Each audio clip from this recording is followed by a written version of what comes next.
Hello everyone, welcome back to Chemistry Explanation with Anika. Today I am going to discuss the factors on which the solubility depends. Yes, in my previous video I explained the solubility term. Now today in this video I am going to discuss the factors on which the solubility depends. Solubility depends mainly upon the two factors, that is the nature of the solute and solvent and the temperature. First of all, we discuss just the solute and the solvent nature. We know light dissolves light. Light dissolves light means polar is soluble in polar solvents and non-polar is in non-polar. Okay? क्योंकि हम कहते हैं light dissolves light. इसको समझने के लिए हम करते हैं ऐसे H2O. We know H2O is a dipolar molecule, right? इस तरह से हो गया. And NaCl ले लेते हैं, NaCl. Na plus Cl minus. This is solvent, this is solute. जब ये माइनस साइन जो है इसकी तरफ वाटर मॉलिक्यूल्स ऐसे घेर लेते हैं और ये क्योंकि वाटर में है, वाटर में इट गोज फार अपार्ट और वाटर मॉलिक्यूल्स इसको ऑक्सीजन के हेड से इस तरह से घेर लेते हैं, जिसको हम कहते हैं हाइड्रेशन. ओके, इसी को हम कहते हैं जो energy, that is called hydration energy. ठीक है, ये स्टेबल कंपाउंड टाइप का बन जाता है, that is called hydration energy. और ये Cl जो होते हैं इस तरह से हाइड्रोजन इस तरह से जुड़ जाते हैं कि ये हाइड्रोजन से सराउंडेड हो जाते हैं.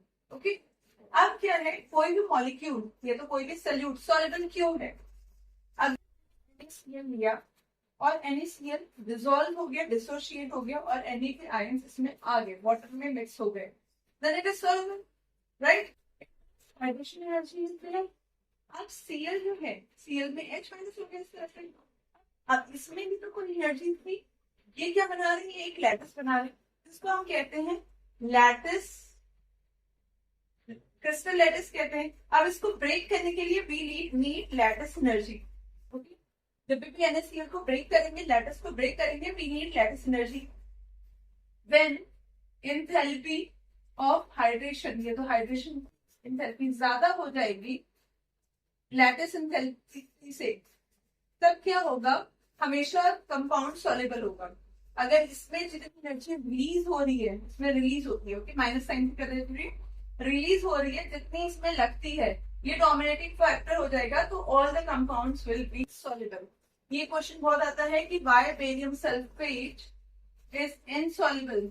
तो जहां भी इनसॉल्युबल का केस आएगा, इट मींस उसकी क्रिस्टल लैटिस इतनी ज्यादा स्ट्रॉन्ग होगी, इतनी ज्यादा पॉजिटिव होगी, it means we need more energy to break down this crystal and then the hydration energy, जिसकी वजह से ये कभी भी इनसॉल्युबल नहीं होगा. ये हमेशा इनसॉल्युबल होंगे क्योंकि इसका क्रिस्टल लैटिस बहुत ही स्ट्रॉन्ग है.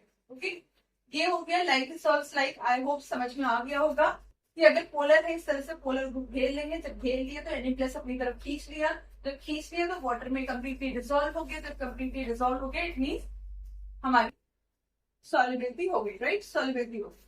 नॉन पोलर में भी in the same manner solute solute interactions होते हैं, सल्यूट सॉल्वेंट होते हैं interactions, and solvent solvent interactions होते हैं, जिसकी वजह से सॉल्युबिलिटी होती है, राइट? दूसरी बहुत इंपॉर्टेंट टर्म है, that is the temperature. It means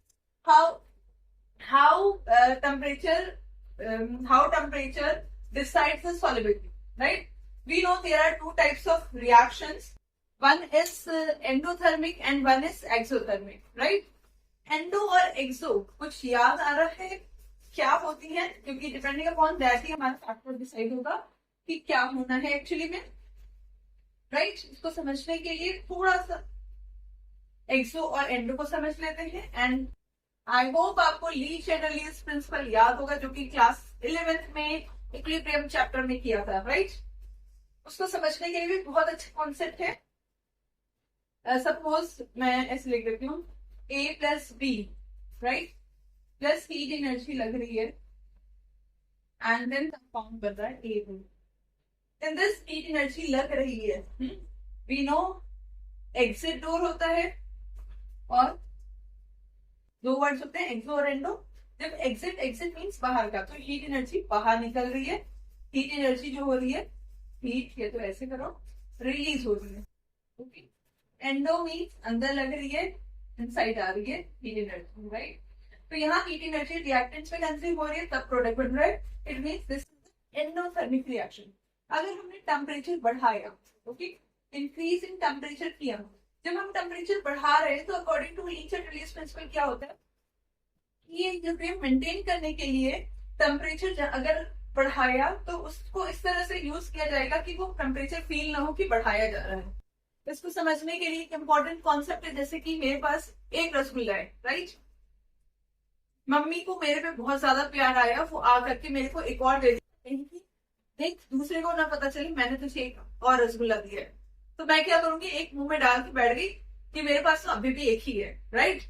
in the same already heat है इसके पास, we are giving more heat, तो वो क्या कर रहा है, जल्दी से इसको जल्दी जल्दी खाने लग गया, मीन्स कंज्यूम करने लग गया कि प्रोडक्ट बन जाए, राइट। जितनी भी हीट बढ़ा रहे हैं वो पता ना चले इट मीन्स कंज्यूम करने लग गया। ओके, आई होप ये कॉन्सेप्ट क्लियर हो गया होगा। और अगर हमने ऐसा रिवर्स देख रहे हैं कि ए प्लस बी प्लस हीट, ठीक है, मैंने हीट एनर्जी दी, बस इसको हीट एनर्जी को रसगुल्ले की तरह समझिए, हीट एनर्जी दिया और हीट एनर्जी ऑलरेडी है, निकल रही है।